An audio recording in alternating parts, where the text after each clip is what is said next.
The myth that there is safety in numbers can be described as the idea that being in a large group can decrease the potential threats and targets of attack. If we begin to observe this in wildlife, there's no doubt that the claim will be upheld. Animals are often found in large groups either to protect themselves from predators or to take down larger prey. However, in the observations of human behavior, will the claim continue to be upheld or will it be nullified? To begin understanding the claim, we want to first establish some terms that we use to break down the myth: bystander, diffusion of responsibility, and pluralistic ignorance. The word bystander connotes the idea that there is an individual who witnesses an event with actions ranging from no involvement to full involvement. This word is usually under the connotation that nothing is being done by this individual in the heat of the moment.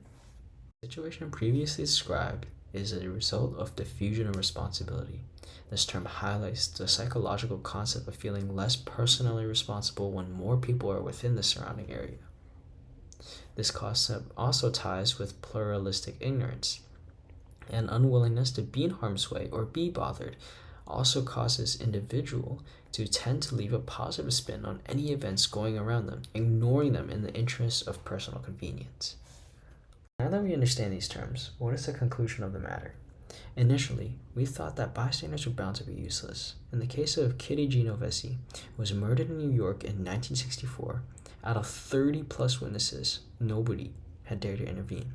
However, this representation of bystanders was later found to be disingenuous.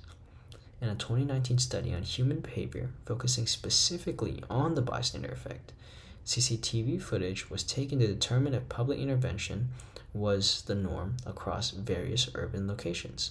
What they found was that in 9 out of 10 scenarios, at least one person would intervene.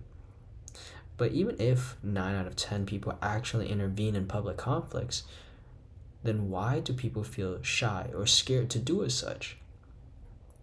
Well, psychologically, our minds are more bound towards a diffusion of responsibility. Often, we find that this issue stems from a fear of confrontation, fearing that we may be incapable of mediating the conflict, or simply having an apathetic attitude towards the situation.